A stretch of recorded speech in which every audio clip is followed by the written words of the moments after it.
Hello everyone, welcome to the online classes of political science. In today's topic, we are going to discuss about the state executive in India and also the permanent executives. So in state like center we have president, we have prime minister, council of ministers. Same in state also we have some executives. So in state executive there are governor, the council of ministers headed by the chief minister, and also the non-political permanent members. So first of all we are going to discuss about the governor. Just like president, governor is the head of the state or the nominal executive. Head of the state means like our particular state, our state is Assam. So in Assam also there is a governor who is the head of the state. Governor को हम लोग राज्यपाल के नाम से भी जानते हैं, ठीक है। तो गवर्नर जो है वो नॉमिनल है, जस्ट लाइक प्रेसिडेंट जो नॉमिनल एग्जीक्यूटिव है, और वो हेड ऑफ द स्टेट कहाँ का है, इंडिया का। एज एन इंडिया अगर हम उसको राष्ट्र मानते हैं तो वहाँ इंडिया का जो हेड ऑफ द स्टेट है वो प्रेसिडेंट है। और राज्य को भी स्टेट बोला जाता है। राज्य मतलब जैसे कि आसाम एक राज्य है, यहाँ का जो हेड ऑफ द स्टेट है वो होते हैं गवर्नर, जो कि नॉमिनल एग्जीक्यूटिव होते हैं। The governor is appointed by the president and as the head of the state he has all types of functions like executive function, legislative function, financial function, judicial and discretionary powers also, just like the president in center. okay, तो governors जो होते हैं उनके पास कुछ executive power होता है, जैसे कि कोई भी बिल अगर चीफ मिनिस्टर या फिर उनका जो लेजिस्लेचर में वो लोग पास करते हैं तो उस बिल को जस्ट लाइक प्रेसिडेंट गवर्नर भी सेंड बैक कर सकता है फॉर रिकन्सिडरेशन, ठीक है। वो एक बिल को रिजर्व करके रख सकते हैं। कोई बिल अगर स्टेट लेजिस्लेचर पास करना चाहता है, जैसे कि सेंट्रल का जो लेजिस्लेचर है वो है पार्लियामेंट, लोकसभा और राज्यसभा। स्टेट का भी लेजिस्लेचर होता है जिसको हम लोग विधानसभा के नाम से जानते हैं, या फिर इसको लेजिस्लेटिव असेंबली भी बोला जाता है। तो वहाँ से जो बिल पास होता है, जो लॉ बनता है, उसको गवर्नर क्या कर सकता है, होल्ड कर सकता है। अगर उनको ठीक ना लगे तो वो उस बिल को होल्ड कर सकते हैं और प्रेसिडेंट के पास रिकन्सिडरेशन के लिए मतलब भेजने से पहले वो उसको रिजर्व कर सकते हैं, ठीक है, अपने पास रख सकते हैं। कोई भी बिल वो सेंट्रल का बिल हो या फिर स्टेट का बिल हो, वो फाइनली लॉ तभी बनता है जब उसमें प्रेसिडेंट का साइन हो। तो स्टेट के बिल को प्रेसिडेंट के पास भेजने से पहले उसको गवर्नर अपने पास रख सकता है, ठीक है। आर्टिकल 356 के तहत जो 3 इमरजेंसीज है प्रेसिडेंट का, नेशनल, स्टेट एंड फिनेंशियल। तो आर्टिकल 356 मतलब स्टेट इमरजेंसी, जिसको प्रेसिडेंट्स रूल भी बोला जाता है। तो ये प्रेसिडेंट्स रूल को रेकमेंड कौन करता है एक स्टेट में, गवर्नर। अगर गवर्नर को लगता है कि स्टेट का जो कॉन्स्टिट्यूशनल जो एडमिनिस्ट्रेशन है वो कॉन्स्टिट्यूशनल नहीं है, स्टेट मशीनरी अच्छी तरह से काम नहीं कर रहा है, then the governor can ask for और recommend for president's rule in a state, ठीक है। वो रिकमेंड करेंगे, उसके बाद प्रेसिडेंट वहाँ पे क्या लगा सकते हैं, प्रेसिडेंट्स रूल, मतलब स्टेट इमरजेंसी लगा सकते हैं। गवर्नर के पास डिस्क्रिशन इसका भी होता है कि वो चीफ मिनिस्टर को सिलेक्शन करे। अगर कोई भी पार्टी को मेजोरिटी नहीं मिलता है तब गवर्नर जिस भी पार्टी को ज़्यादा वोट मिलता है उसको बोलते हैं कि आप गवर्नमेंट को फॉर्म करो, मतलब चीफ मिनिस्टर बनाओ, काउंसिल ऑफ मिनिस्टर बनाओ, कहाँ के, स्टेट के। तो ये एक डिस्क्रिशन मिलता है किसको, गवर्नर को, ठीक है। गवर्नर जो नॉर्थ ईस्टर्न स्टेट्स के होते हैं, जैसे कि असम एक नॉर्थ ईस्टर्न स्टेट है, नॉर्थ ईस्ट में ऑल टुगेदर 8 स्टेट्स है। तो 8 स्टेट्स के जितने भी गवर्नर है उनके पास एक स्पेशल पावर होता है ताकि वो ट्राइबल लोगों का जो इंटरेस्ट है उसको प्रोटेक्ट कर सके with respect of law and order. Law and order को मेंटेन करते हुए वो ट्राइबल्स लोगों का जो इंटरेस्ट है उसको प्रोटेक्ट कर सकते हैं। ठीक है, so these are all about governor. Next हम लोग जो जाएंगे वो है चीफ मिनिस्टर। तो चीफ मिनिस्टर जैसे कि हेड ऑफ द गवर्नमेंट होता है prime minister for the centre, ठीक स्टेट के लिए भी हेड ऑफ द गवर्नमेंट कौन होता है? Chief minister. चीफ मिनिस्टर क्या करते हैं? आफ्टर असेंबली इलेक्शन में जिस भी पार्टी को सबसे ज़्यादा वोट मिलता है, मेजॉरिटी वोट मिलना चाहिए, फिर उसी पार्टी का लीडर हो जाता है क्या? Chief minister. फिर वही काउंसिल में जितने भी लेजिस्लेटिव असेंबली में जितने भी MLAs है, मतलब members of the legislative assembly, उन MLAs में से जो जिनको मतलब एलिजिबल लगता है चीफ मिनिस्टर उनको काउंसिल ऑफ मिनिस्टर्स में शामिल करते हैं। उनको अपना ड्यूटी पोर्टफोलियोज़ ये सब डिस्ट्रीब्यूट करते हैं। ठीक है, किसका क्या डिपार्टमेंट होगा वो डिसाइड करते हैं चीफ मिनिस्टर।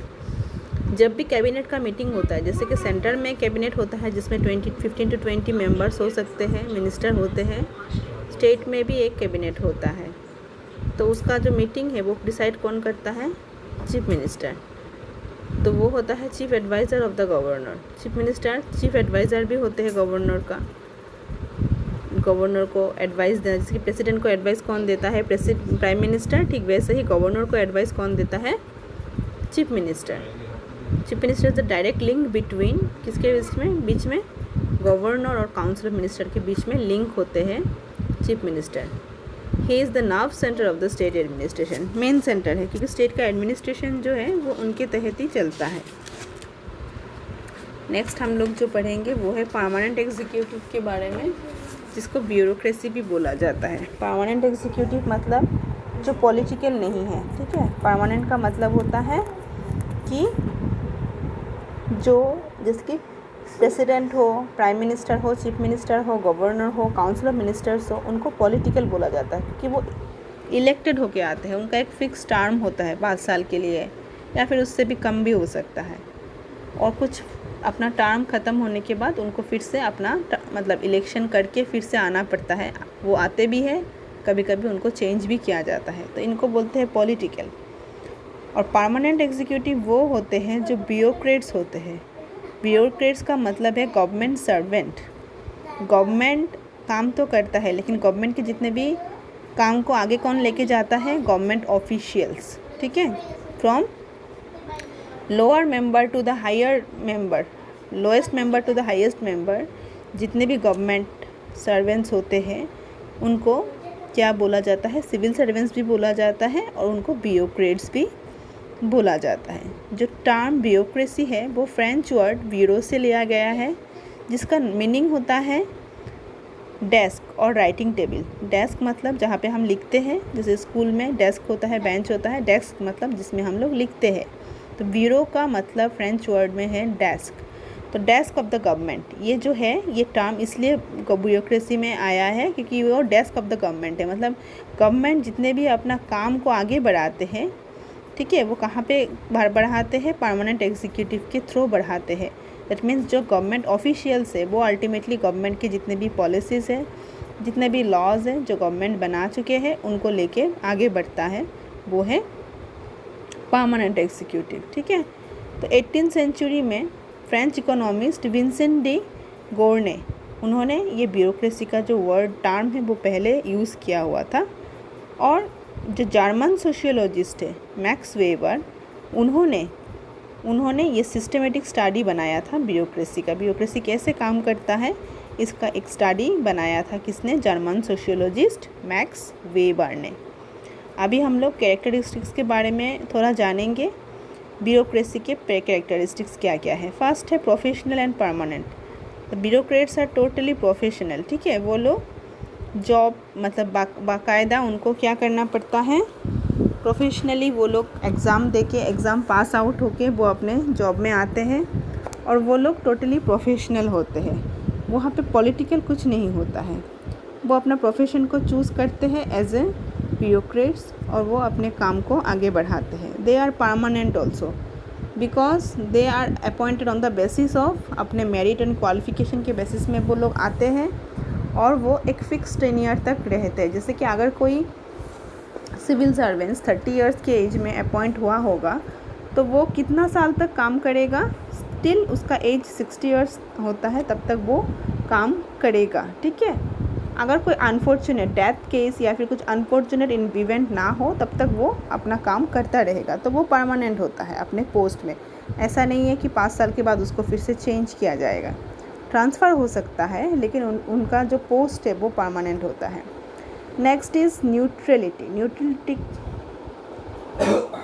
फर्स्ट है प्रोफेशनल परमानेंट, जो मैंने बोला है कि वो परमानेंट होते हैं, प्रोफेशनल होते हैं because they appointed on the basis of qualification merit, और वो अपने फिक्स टर्म तक काम करते हैं। जैसे कि अगर कोई 30 ईयर्स के एज में अपॉइंट हुआ है तो वो 60 ईयर्स के टर्म तक वो अपना, जब तक उसका रिटायरमेंट नहीं होता, वो अपना टर्म को पूरा फुलफ़िल करते हैं। नेक्स्ट इज़ न्यूट्रलिटी का मतलब है न्यूट्रल होना है, मतलब नॉन पार्टीसन। इसका मतलब है आप पार्शियल नहीं हो सकते हैं। ब्यूरोक्रेट्स जो होते हैं वो कोई भी पॉलिटिकल पार्टी के ऊपर पार्शियल नहीं हो सकते हैं। वो अपना काम जो करते हैं उनको पूरा इम्पार्शियली उनको अपना काम करना पड़ता है। ठीक है, न्यूट्रल मतलब सबके साथ एक जैसा बर्ताव, एक जैसा व्यवहार उनको करना पड़ता है। बिकॉज सपोज़ एक सिविल सर्वेंट 30 ईयर्स के एज में आया होगा, उनका रिटायरमेंट हुआ होगा 60 ईयर्स में, तो टोटल उन्होंने कितना साल जॉब किया, 30 ईयर्स तक उन्होंने जॉब किया। तो 30 ईयर्स के जॉब में कितने पॉलिटिकल पार्टी, मतलब कितने गवर्नमेंट आते हैं, कितने गवर्नमेंट जाते हैं। तो अगर वो कोई भी एक पर्टिकुलर गवर्नमेंट के ऊपर मतलब पार्शियल रहेंगे तो वो दूसरे, मतलब पूरे देश के साथ फेथफुल नहीं हो सकते हैं। तो इसलिए उनको न्यूट्रल होना पड़ता है, मतलब इम्पार्शियल होना पड़ता है। Next is high hierarchical division. High hierarchical division का मतलब है कि ब्यूरोक्रेट्स एंड ऑफिशियल्स जो है वो मतलब according to the principle of high hierarchy उनको ऑर्गेनाइज किया जाता है। हाई हियरार्की का मतलब है from the lower to the higher, मतलब एक स्टेज बाय स्टेज उनका डेवलपमेंट होता है। पूरा लोअर ऑफिशियल से जितने भी मतलब छोटे रैंक का अगर कोई सर्विसमैन है उनसे लेके पूरा हायर ऑफिशियल्स तक ये काम होता है। मतलब हायर जो ऑफिशियल है वो ऑर्डर देते हैं अपने अंडर में जो है, ऐसा करते करते पूरा नीचे के ग्राउंड के लेवल तक ऑर्डर क्या होता है, ट्रांसफ़र होता है। और हायर लोअर लेवल जो अपना काम कर लेते हैं उनका रिपोर्ट वो from the bottom to top वो उनको पहुंचाना पड़ता है। ठीक है, तो ये एक स्टेप बाय स्टेप काम करता है। जो सुपरविज़न है, जो कंट्रोल है, पूरा वो स्टेप बाय स्टेप होता है। ठीक है, मतलब हर एक लोअर ऑफिशियल हर एक मतलब ऊपर के एक हायर ऑफिशियल के अंडर में ही काम करता है, तो इसको हाई हियरार्की बोला जाता है। Next is formal rules and regulations. जो अथॉरिटी होते हैं उनको एक रूल्स, एक पर्टिकुलर एक रूल के अंदर उनको सेट किया जाता है। रूल्स होता है, रेगुलेशन होता है, कुछ नियम कानून होते हैं, तो इनको मान के ही उनको क्या करना पड़ता है, काम करना पड़ता है। ये सब फॉर्मल रूल्स एंड रेगुलेशंस होते हैं। Next is fix salaries. Officials जो है उनको एक फ़िक्स सैलरी मिलता है in return to the service rendered by them. So तो जो अथॉरिटी होते हैं, मतलब जो मतलब ऑफिशियल्स होते हैं उनको एक फ़िक्स सैलरी भी मिलता है। वो उस टाइम तक उस सैलरी को मतलब जैसे कि उनका प्रमोशन होता है तो उनको सैलरी में हाई मतलब इंक्रीमेंट मिलता है, लेकिन उनको फ़िक्स सैलरी मिलेगा। ऐसा नहीं है कि उनको कम करके मिलेगा, उनको कट ऑफ सैलरी मिलेगा, ऐसा कुछ नहीं होता है। Next is all India service, central service and state services. कितने टाइप्स ऑफ सर्विस होते हैं इंडिया में, तो यहाँ पे हम लोग 3 टाइप्स ऑफ सर्विस के बारे में जानेंगे। पहला तो है all India services, next is central services and state services, और एक होता है all India services are operated by the central government. जो ऑल इंडिया सर्विस होता है वो सेंट्रल गवर्नमेंट सर्विस मतलब चलाते हैं, सेंट्रल सर्विस को भी सेंट्रल गवर्नमेंट चलाते हैं, एंड स्टेट सर्विस को कौन चलाता है, स्टेट गवर्नमेंट।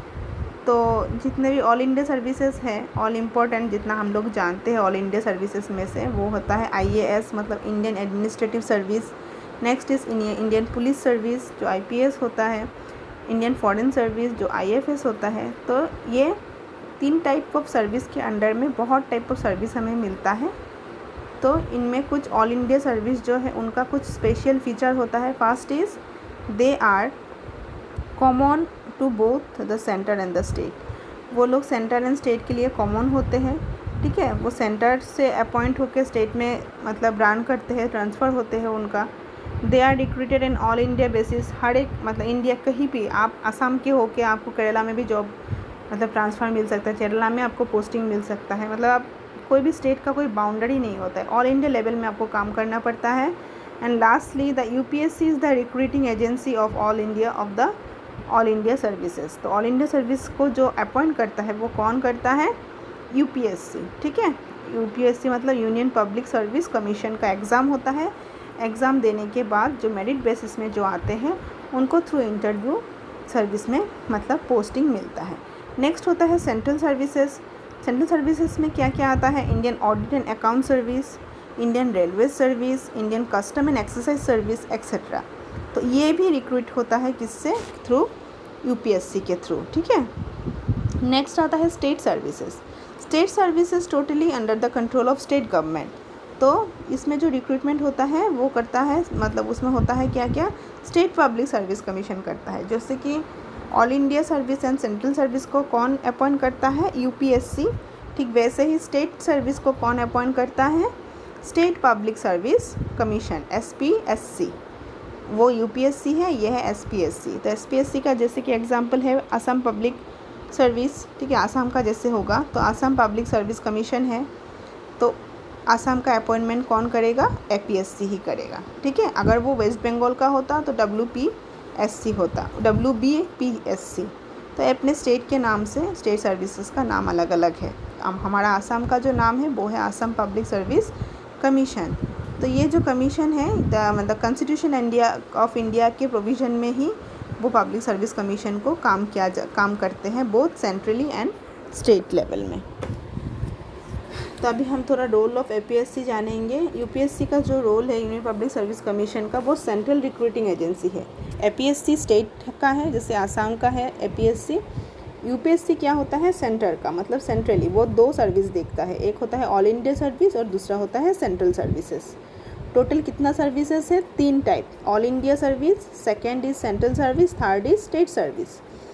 तो all India services and central services को देखता है यूपीएससी, एंड स्टेट सर्विस को देखता है स्टेट पब्लिक सर्विस कमीशन। तो हमारा आसाम का जो स्टेट पब्लिक सर्विस कमीशन है उसका नाम है एपीएससी। लेकिन हम आज पढ़ेंगे किसके बारे में? यूपीएससी के बारे में, जो दो सर्विसेज को देखता है, एक होता है ऑल इंडिया सर्विस एंड दूसरा होता है सेंट्रल सर्विसेज। तो ये एक रिक्रूटिंग एजेंसी है।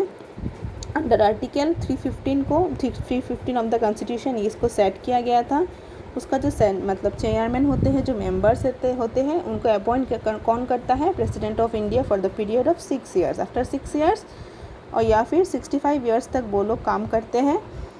जो भी पहले होगा, जो भी टर्म फुलफिल फास्ट करेगा उसी तक वो लोग काम करते हैं। After that new chairman, new members को अपॉइंट किया जाता है। तो उनका क्या फंक्शन होता है? फर्स्ट फंक्शन क्या है? To conduct examination for appointments to the services of the union government. Union government का जो भी सर्विसेज होता है, जो भी अपॉइंटमेंट होता है, उसका एग्ज़ाम कंडक्ट कौन करता है? यूपीएससी। एग्जामिनेशन 2 टाइप का हो सकता है, रिटन होता है और एक होता है इंटरव्यू के बेस में।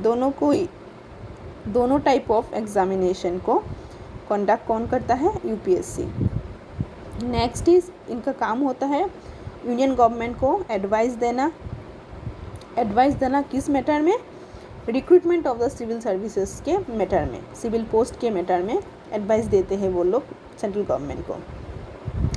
उनका और एक काम होता है to advise the union government on the principle to be followed in making appointments to civil services and post. मतलब जो प्रिंसिपल फॉलो करना पड़ता है सिविल सर्विसेज के, मतलब जो पोस्ट मिलता है उनको अपॉइंट करने के लिए, उन प्रिंसिपल्स को मतलब फॉलो करने के लिए भी वो एडवाइस देते हैं किसको? यूनियन गवर्नमेंट को। अभी हम जानेंगे थोड़ा रिजर्वेशन के बारे में। Dalits, Adivasis, women and OBCs के लिए कुछ रिजर्वेशंस भी होता है। जो सिविल सर्विसेज का रिजर्वेशन है वो भी क्राइटेरिया फुलफिल करना पड़ता है। तो ये भी under the constitution of India बनाया गया है, उसको यूपीएससी ध्यान में रखता है। Next is function of the bureaucracy. Bureaucracy का क्या क्या फंक्शन है? जितने भी सर्विसेज करते हैं, जितने भी सर्वेंट्स हैं, उनका काम होता है कि वो लोग क्या करें? इम्प्लीमेंटेशन ऑफ पब्लिक पॉलिसी, जो भी पब्लिक पॉलिसी गवर्नमेंट बना के रखता है उनको काम पे लगाना, यही मेन काम होता है ब्यूरोक्रेट्स का। हर एक डिपार्टमेंट का अलग अलग काम होता है, हर एक काम को देखभाल करके देख के उसको कैसे काम हो रहा है वो देखभाल करने का मेन फंक्शन होता है सिविल सर्वेंट्स का, मतलब ब्यूरोक्रेट्स का। सिविल सर्वेंट्स या फिर ब्यूरोक्रेट्स एक ही बात है।